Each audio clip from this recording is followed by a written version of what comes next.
Hello student,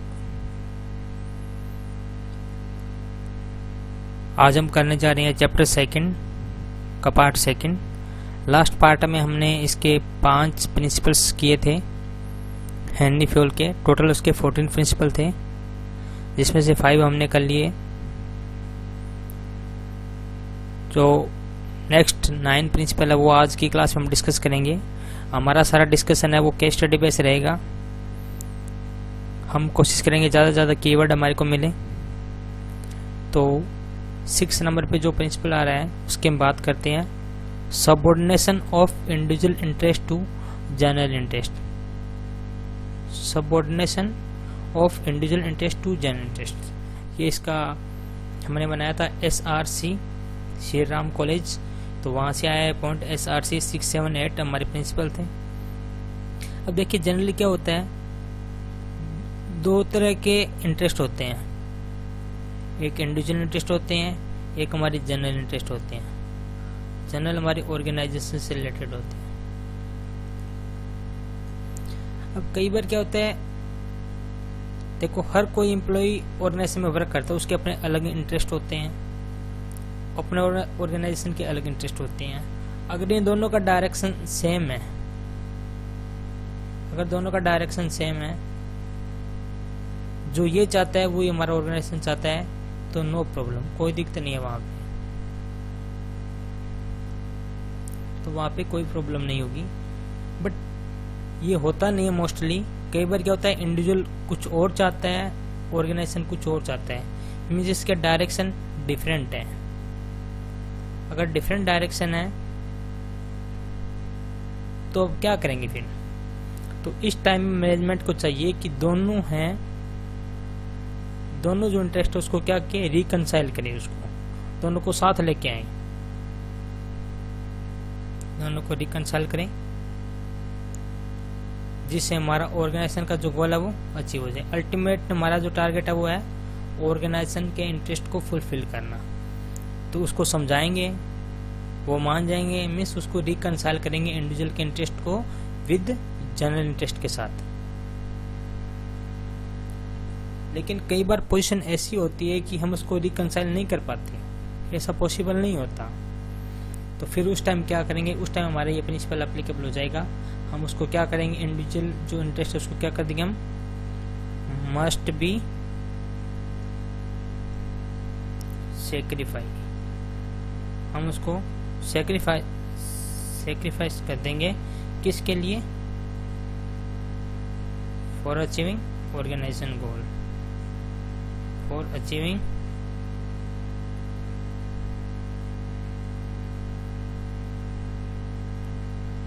organisation goals.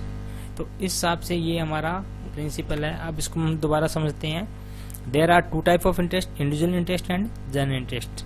अगर दोनों की डायरेक्शन सेम है तो कोई प्रॉब्लम नहीं है, लेकिन अगर डायरेक्शन डिफरेंट है दोनों को, तो मैनेजमेंट को चाहिए उसको क्या करें, रिकंसाइल करें, लेकिन जनरल ऑर्गेनाइजेशन के जो ऑब्जेक्टिव है उसको ध्यान में रखते हुए।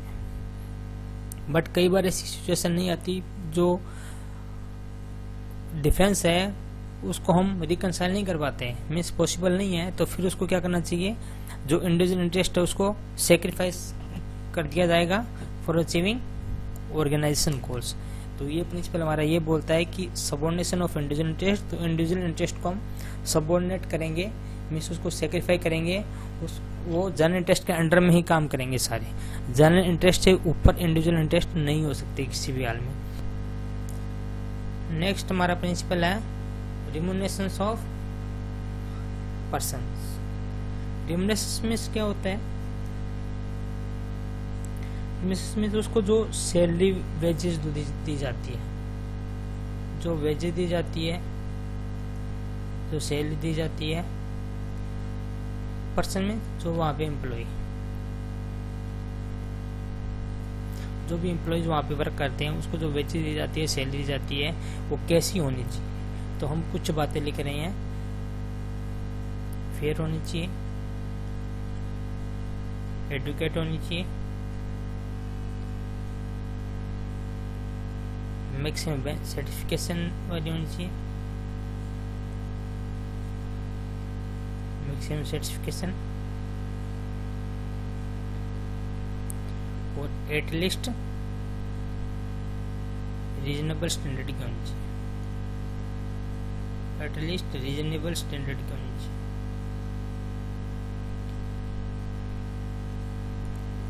अब देखिए ये बातें तो हमें भी पता है कि एक बंदे को सैलरी मिलती है वो कैसी होनी चाहिए, फेयर होनी चाहिए, एडुकेट होनी चाहिए, मैक्सिमम सर्टिफिकेशन मिलनी चाहिए उसको, एटलीस्ट रीजनेबल स्टैंडर्ड मेंटेन रख के वो अपना।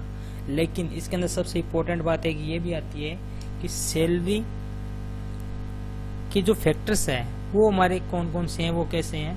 तो सबसे पहले आपको ये ध्यान रखना चाहिए, कुछ बातें जिसको हम ध्यान रखते हुए हम उसको रिम्यूनरेशन सैलरी देंगे। उसका पहले तो फाइनेंशियल कैपेसिटी, ये आप फैक्टर लिख सकते हो, फैक्टर जो हमें डिसाइड करेंगे कि उसका रिम्यूनरेशन क्या होना चाहिए। तो फाइनेंस कैपेसिटी ऑफ ऑर्गेनाइजेशन। ऐसा नहीं है कि उन्होंने कहा दिया कि एडुकेट, अब एडुकेट की कोई पर्टिकुलर डेफिनेशन तो है नहीं, तो ये हमारी ऑर्गेनाइजेशन की जो फाइनेंस कैपेसिटी उसके अकॉर्डिंग होना चाहिए। कुछ जगह वेजेज एक्ट लगता है,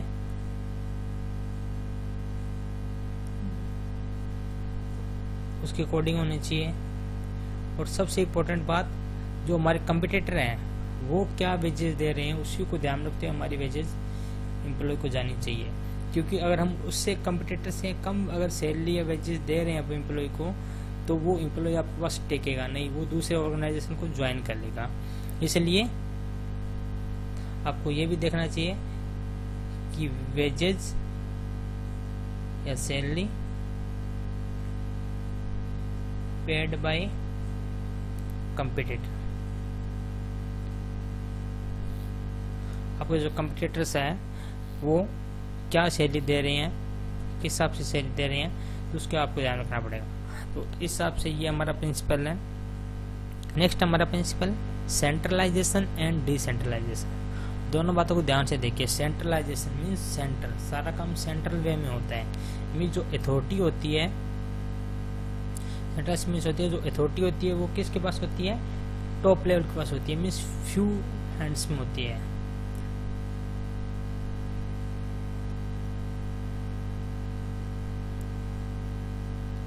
of authority in few hands, कुछ लोगों के पास में होती है। और डिसेंट्रलाइजेशन मीन्स क्या होता है, डिस्ट्रीब्यूशन ऑफ पावर, पावर का डिस्ट्रीब्यूशन कर देना।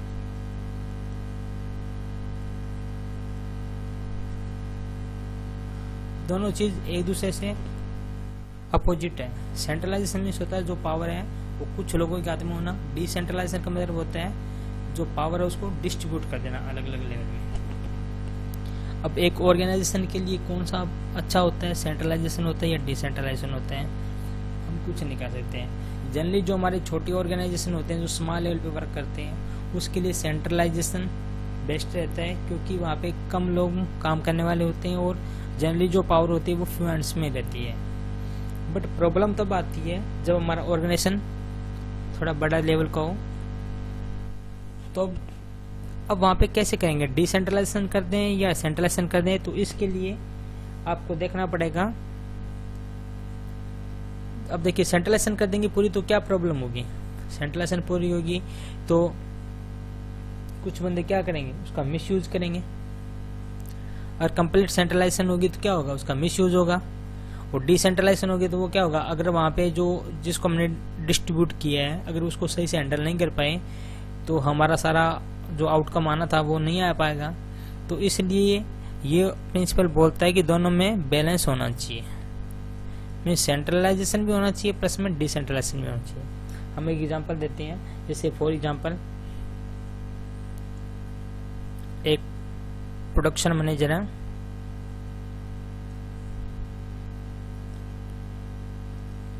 उसने अपने जो सुपरवाइजर है जो फील्ड में काम कर रहा है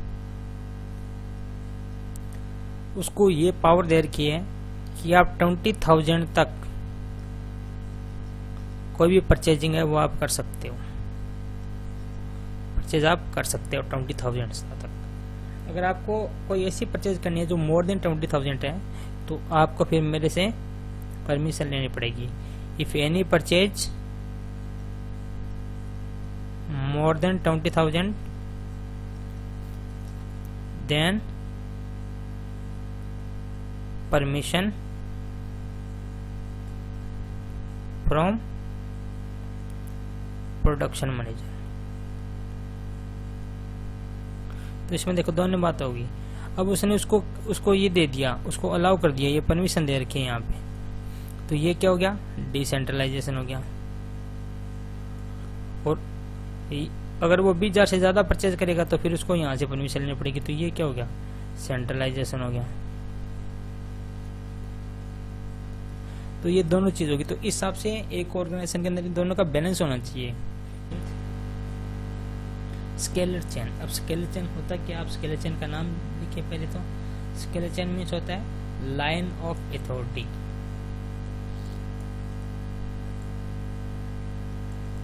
अथॉरिटी की लाइन कैसी होगी। स्केलर चेन एक इम्पोर्टेंट प्रिंसिपल है, मोस्टली आता जाता है एग्जाम में।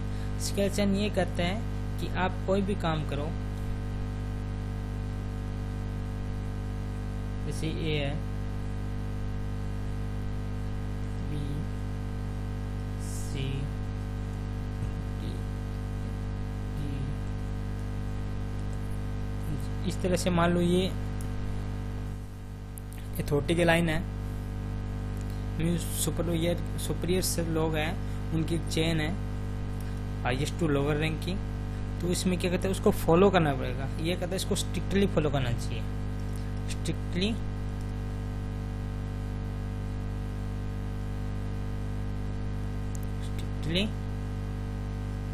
फॉलो। मान लो ए को कोई इन्फॉर्मेशन डी तक पहुंचानी है, तो ए पहले बी को देगा, बी फिर सी को देगा, सी फिर डी को देगा। मतलब ये चेन में होना चाहिए सारा काम। अब जैसे ए को जी तक पहुंचाए तो ए ई, फिर ई एफ को, एफ जी को, मतलब ये डायरेक्ट नहीं दे सकता, इस चेन को फॉलो करेगा, मीन्स स्ट्रिक्टली फॉलो करना पड़ेगा। स्केलर चेन का मतलब लाइन ऑफ अथॉरिटी, ये लाइन ऑफ अथॉरिटी है, मीन्स कौन किसको ऑर्डर देगा, स्ट्रिक्टली फॉलो होना चाहिए, बीच में आप जंप नहीं मार सकते। ठीक है, इससे फायदा क्या होता है, इससे जो इन्फॉर्मेशन होती है वो हर लेवल के थ्रू पास होती है। तो इसका मैं एक बेनिफिट लिख देता हूँ, एवरी इंफॉर्मेशन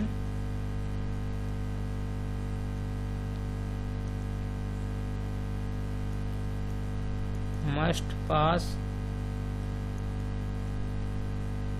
थ्रू एवरी की लिख दो या एलिमेंट लिख दो, एवरी की ऑफ चेन। मतलब कोई भी इंफॉर्मेशन, जैसे मान लो डी को जी तक कोई बात पहुंचानी है, डी को जी तक जाना है, डी टू जी जाना है, तो डी पहले सी को देगा, सी बी को, बी ए को, ए ई को, ई एफ को, फिर जी को। मतलब ये शॉर्टकट नहीं मार सकता, यहाँ पे उसको फॉलो करना पड़ेगा इस चेन को। तो ये बोलता स्केलर चेन। अब स्केलर चेन, इसमें ये एक सिस्टमेटिक फ्लो है कम्युनिकेशन का, इसमें सब कुछ इन्फॉर्मेशन सबके पास जाएगी, पता लग जाएगा ये क्या हो रहा है। लेकिन हेनरी फ्योल ने एक इसमें रिलैक्सेशन दिया है जिसका नाम होता है गैंग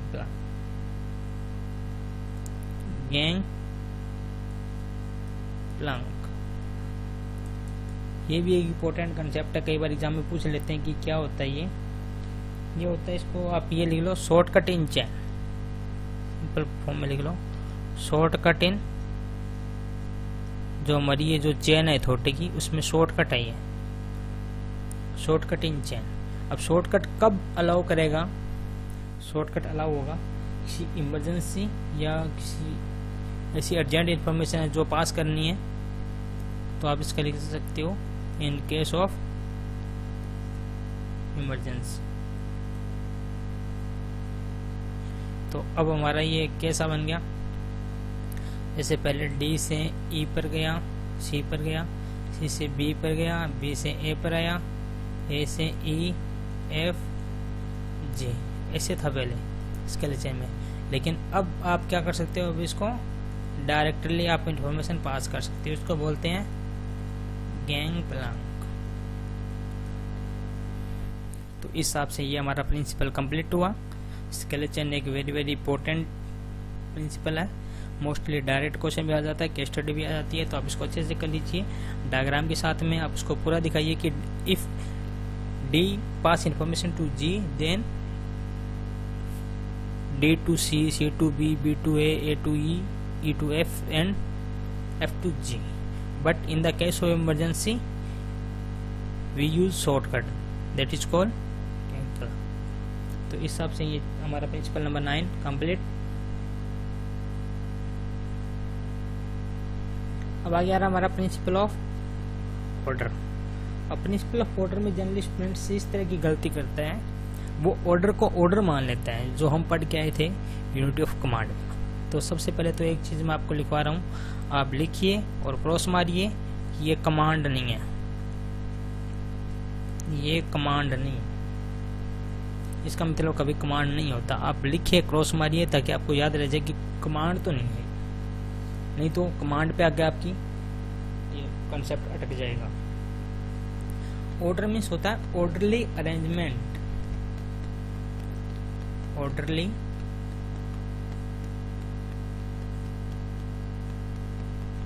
अरेंजमेंट। अब अरेंजमेंट किसका करेंगे? देखो दो चीज हमारी मेन होती है, मैन एंड मटेरियल। जो भी हमारा बंदे लगे हुए काम पे वो सही जगह लगे हो, और जो हमारा सामान पड़ा है, मटेरियल पड़ा है, वो भी सही जगह ऑर्डरली उसको अरेंज किया गया हो, नहीं तो क्या होगा, प्रॉब्लम होगी उसको। और दोनों का orderly arrangement means fix place होना चाहिए, फिक्स प्लेस,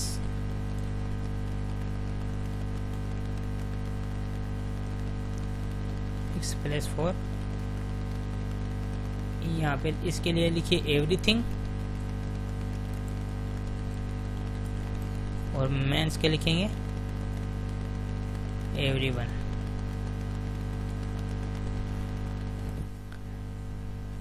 मीन्स कोई भी चीज है या कोई भी पर्सन है, दोनों के लिए एक प्लेस है वो फिक्स होना चाहिए, ठीक है। अगर फिक्स प्लेस नहीं होगा तो क्या होगा, वहां पे एनर्जी वेस्ट होगी, टाइम लगेगा, तो इससे क्या होगा, हमारा टाइम वेस्ट नहीं होगा, टाइम सेव होगा, हमारी एनर्जी सेव होगी,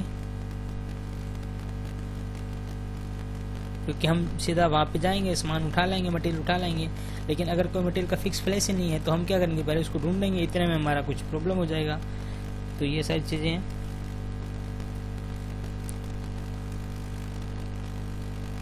तो ये इसके फायदे हैं, टाइम सेव हो जाता है, एनर्जी सेव होती है, कई बार कॉस्ट भी सेविंग होती है इससे। तो इस हिसाब से प्रिंसिपल ऑफ ऑर्डर है। लेकिन आप ये चीज ध्यान रखिए, आप इसको गलती मत करिए, ऑर्डर मीन्स कमांड कभी नहीं होता, इसलिए आप लिखिए क्रॉस मारिए, लिखिए क्रॉस मारिए, याद रह जाएगा। Next principle, principle of equity. नाम से पता चल रहा है इक्विटी मीन्स सभी के साथ इक्वल बिहेव करना, मतलब किसी को कोई बायसनेस नहीं करना, किसी के साथ में जस्टिस करना किसी के साथ में। तो इक्विटी का कुछ मीनिंग लिख रहा हूँ, फेयर बोलते हैं, काइंड बोलते हैं, जस्टिस बोलते हैं। तो ये सारी चीजें होनी चाहिए, किसके साथ, एम्प्लॉय के साथ।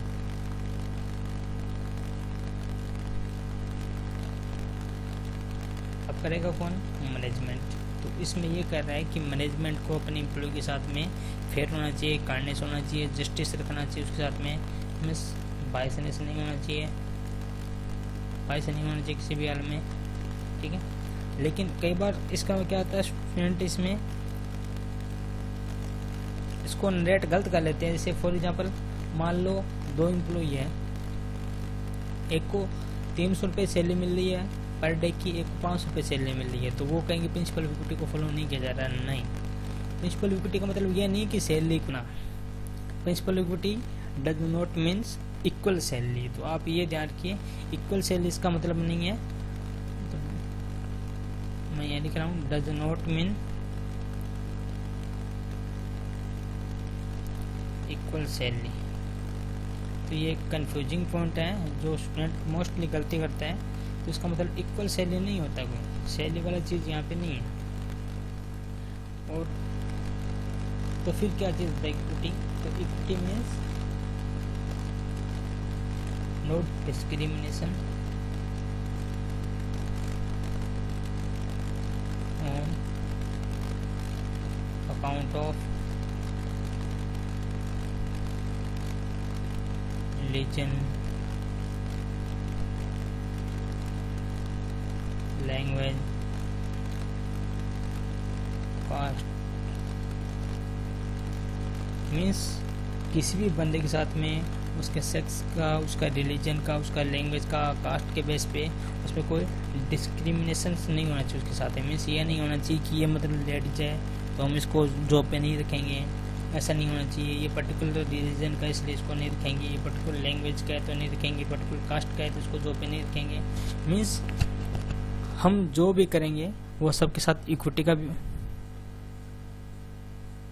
और इक्विटी के प्रिंसिपल को फॉलो करेंगे, सबके साथ फेयर काम करेंगे, जस्टिस से रखेंगे सबके साथ में, किसी के साथ पर्सनली बायस नहीं होंगे।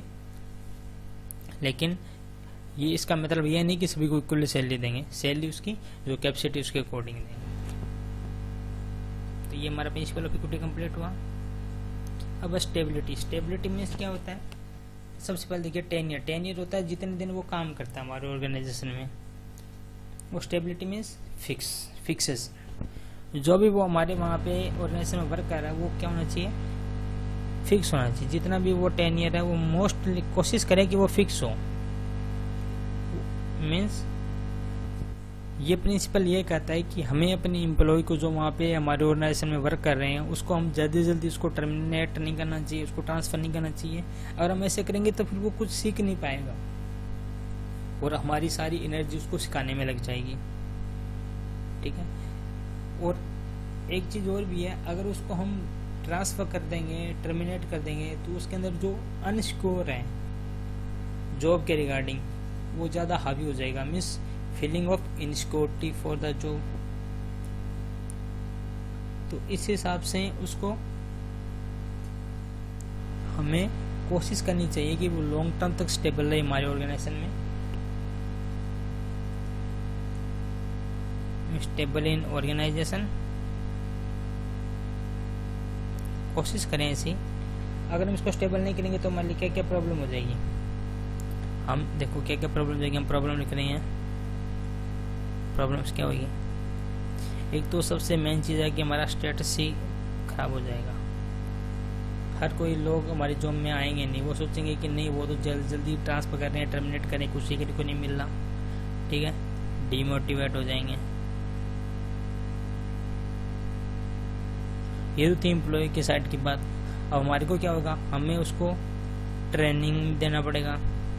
जैसे कोई नया एम्प्लॉय अपॉइंट होता है उसको ट्रेनिंग दी जाती है, लेकिन ट्रेनिंग देने के 2 महीने बाद उसको ट्रांसफर कर दिया जाता है, तो वो ट्रेनिंग उसके काम की नहीं रही है। तो उससे हमारा जो रिसोर्स है उसका वेस्टेज होता है। तो आप ये भी लिख सकते हैं wastage of resources.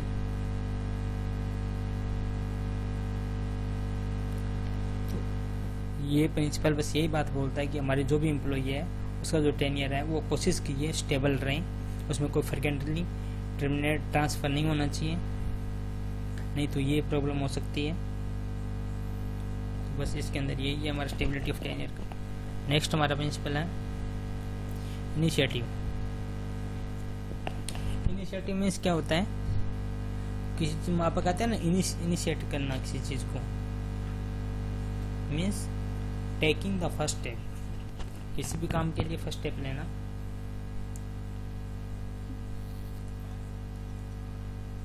Taking the first step मतलब खुद के अंदर वो अपने आप इतना मोटिवेट हुआ कि उसने वो काम स्टार्ट कर दिया। तो ये 2 चीज है इसके अंदर, taking the first step with self motivation. खुद से मोटिवेट होकर उसने कोई स्टेप लिया, दैट इज कॉल्ड इनिशिएटिव। इस चीज को आपको ध्यान रखना है। किसी के कहने पे फर्स्ट स्टेप लिया वो तो ऑर्डर हो गया, उसको इनिशिएटिव नहीं मान, उसको इम्प्लीमेंट किया, उसको बोलते हैं इनिशिएटिव। तो उन्होंने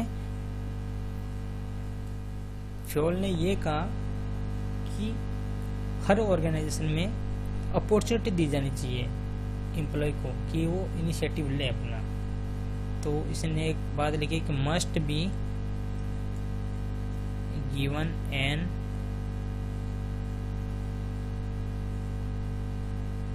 अपॉर्चुनिटी, किसके लिए? टू टेक सम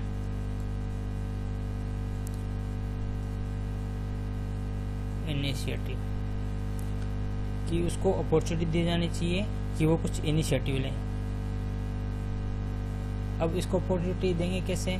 जैसे फॉर एग्जांपल मान लो कोई प्लान एग्जीक्यूट हो रहे हैं, उसके लिए उनको बुलाया, उनको मीटिंग में लिया, उसके जो सजेशन है उनसे सजेशन सुने, उसके आइडिया को वेलकम किया, उसको फॉलो करे ना करे वो अलग बात है, क्योंकि उस आइडिया को कंपाइल किया हमने अपने प्लान में, तो वो भी एक तरह से क्या है? इनिशिएटिव है। उससे जो एम्प्लॉय होता है वो ज़्यादा सेटिस्फाई होता है, उसको अपनापन लगता है, बिलोंगिंगनेस आता है उसके अंदर। तो हम एक बात ये भी लिख सकते हैं, मस्ट वेलकम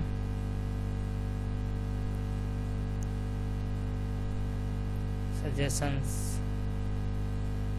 आइडियाज, उसको आइडियाज है, उसको सजेशन है, उसको फॉलो करना चाहिए, ठीक है।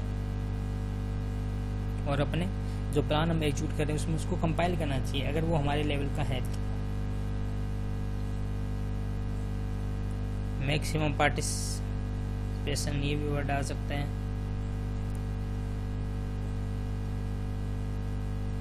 Participation from employees side, employ side से मैक्सिमम पार्टिसिपेशन होना चाहिए। हम कोई भी प्लान कर रहे हैं तो उसके अंदर, तो इस हिसाब से ये हमारा इनिशिएटिव प्रिंसिपल्स। तो ये जो प्रिंसिपल है ये हमारी जनरल गाइडलाइन देते हैं, हमारे को गाइड करते हैं कि आपको ऐसा करना चाहिए। अब आज का हमारा जो लास्ट है हेनरी फ्योल का last 14 principle, that is called spirit de corps. इसके नाम से देखिए हम इसका कीवर्ड्स बना रहे हैं। स्पिरिट मीन्स होता है भावना, तो ये कहता है कि टीम स्पिरिट होनी चाहिए, हमें जो भी काम है वो टीम स्पिरिट से करना चाहिए। और इस टीम स्पिरिट को लागू कौन करेगा? मैनेजमेंट। तो मैनेजमेंट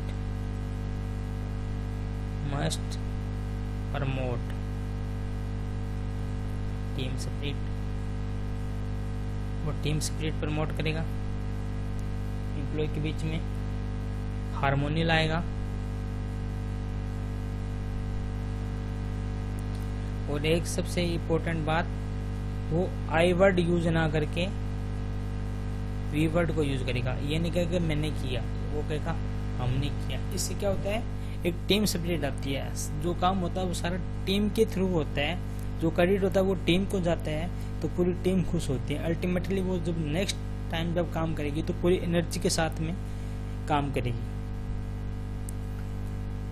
म्यूचुअल ट्रस्ट, एक दूसरे पर ट्रस्ट आएगा उनको। तो आप इसको लर्न कर लीजिए। जनरली केस स्टडी आती है, आपको फाइंड करना पड़ेगा principle and then explain. Explain करने के लिए आप नोट्स बनाइए, लेकिन जो मेरा जो डिस्कशन है वो केस स्टडी बेस है। हमारा मेन फोकस ही केस स्टडी बेस पे रहता है, क्योंकि एग्जाम का जो मोस्टली पार्ट है वो केस स्टडी आता है। तो इसलिए स्टूडेंट केस स्टडी बेस पे तैयार करिए, प्रैक्टिकल लाइफ में जाइए, सिंपल तरीके से समझिए। Okay, thank you.